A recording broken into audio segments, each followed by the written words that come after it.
Tender is the Flesh is a dystopian splatterpunk novel that was written by Agustina Bastarrica. It was originally published in 2017 in Spanish with the title Cadáver Exquisito, but was later translated into English in 2020 by Sarah Moses. And we are continuing our Horror Marathon 2024 with this great novel here that I just finished reading, so let's dive into it. Now, the first thing I want to say is that this book here, Tender is the Flesh, is probably one of the most disturbing and horrific novels that I've read yet. I've read The Exorcist,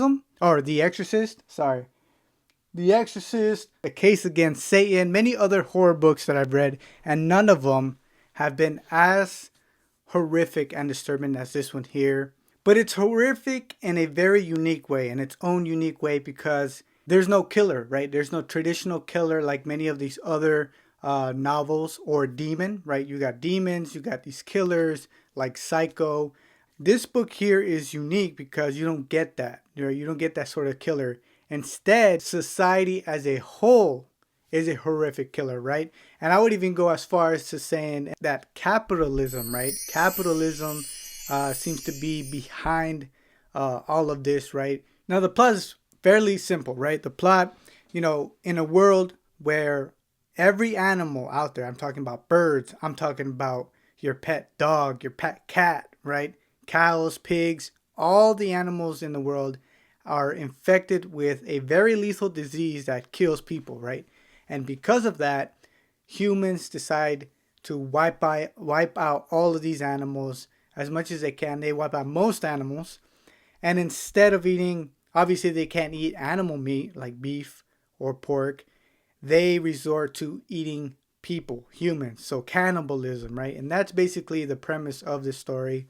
And it follows a man by the name of Marcos Trejo, who is the right-hand man of this processing plant where they process human meat. Now, one thing I like about this novel here is that Agustina gives us the story piece by piece. She doesn't just throw everything on her face. She's very organized with the way she's telling the story, and it makes it intriguing. And throughout the story, you do feel Marcos's depression, right? You get why he feels depressed, and you understand him. He lost his son when he was just a baby. His wife isn't into the relationship anymore because of that. His father has dementia, like I said, in a nursing home. Not to mention, he himself does not like the whole change, right? He doesn't like the fact, he's very aware of what's going on. He obviously feels disgusted that people are eating other human beings, that human beings are being processed and stuff like that. So you do feel that depression in him. Now, something interesting about this book that isn't really talked about, it's just only in a few sections of the novel, is this conspiracy that basically the government just did this to prevent overpopulation, right? Overpopulation, there's too many people, so why not make it seem like there's this disease with animals, and instead we eat ourselves to kind of reduce and control the population. And Marcos somewhat suspects this, especially when he sees his sister, who is gullible, who is just believing everything that the news is saying. So I thought that was pretty interesting. Can this happen? I don't think that, humanity is ever going to get to the point where we start eating ourselves. I think that's just crazy. I mean, I can't imagine a world like that. I mean, I can't imagine a world without animals, right? Like my pet cat or your pet dog or birds, you know what I'm saying? But another thing is, eating humans? Are you kidding me? I can't imagine we ever get to that point. And the human meat is used for everything imaginable, right? You get the different sections throughout the novel that explains the process, right? For example, the tannery, right? Where they process the skin and make leather and stuff. They use it for dairy products, which, oh my goodness, I don't even want to think about drinking another human's milk, okay? And I like milk. I eat milk. I'm the one who finishes the gallon of milk at the house. And to think of drinking another human's milk is just, please stop. And probably the most disturbing is for sporting, right?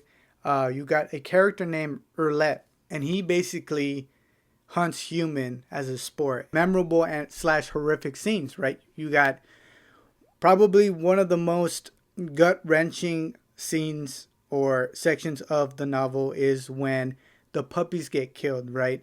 Marcos finds a group of puppies and they're living at the zoo, and obviously you guys find out that we find out that these kids are killing these puppies, which is very sad. It made me upset.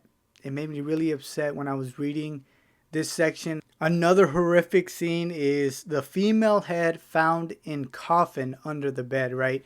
He's talking about when he was a inspector, I believe. He goes to this person's house and it's just a woman there and they want to see the head. She's kind of she wants to block them from entering the house, but they go in there anyway, and they find out that the head or this human is in a or something that looks like a coffin underneath the bed, right? And the woman mentions that the guy is using her as a for sexual pleasures, and they just once he's done, he puts her away in his coffin and puts her under the bed. I mean, can you imagine that? Like, these people are using these heads this way. I can't even, like, I had to stop reading after that. I was like, my gosh, like, what else can these people be doing to these processed humans? The processing plant walkthrough is probably the most, important and also compelling chapters of the book, because you get the walkthrough of how they process the humans, how they kill them, how they end up killing them. I thought that was horrific and interesting at the same time, because you kind of see how they're doing it. It was humane, but it's still really, really horrific to read how this process goes. Another memorable scene is when Marco finds out that Marissa has a domestic head in her house, and she's basically slowly eating the head alive, right? He goes inside, he sneaks inside, and he finds the head without an arm, and he's just there suffering. I don't know if it's a female or male, but this head is just suffering because his arm just got cut off, and it's being eaten just in the other room. I mean, that there was just, you kind of find out the type of person that Marissa is off of this scene. And finally, you got the ending of this book. I did not expect Marco to slaughter Jasmine in that manner, because I felt like he fell in love with this head, right? And obviously he has a baby with her. Once the baby was out and he gives it to Cecilia, or Cecilia's holding it or something like that, and he basically says, like, that's her son, that's her baby. I was like, oh my God, don't tell me he's going to kill her. And he ends up killing Jasmine. I was like, dude, this is too much. I mean, again, I think it was a smart part in his end, only because if they would have found out that it was Jasmine's baby and his baby, obviously he would get sent to the slaughterhouse, right? So it kind of, he protected himself that way. But still, how can you do such a thing with the individual you had a baby with? I don't know. I couldn't wrap my head around that. And the novel ends with him saying, she had the human look of a domesticated animal. Like, just to add salt to the injury, right? You never saw the person as an individual. It was always a domestic head. That kind of like changed my view on Marcos. I thought he was like this innocent guy who didn't want to be a part of this process, a part of this world. But after that, you're just kind of like, man, this guy is kind of insane. Overall, I felt like this novel had a very strong plot. I felt like it was well put together, like I mentioned before. Agustina did a very good job of giving us little by little. And this book was very intriguing, very interesting. You just wanted to get to the next chapter to see what happens. The ending was great and surprising, right? Did not expect that.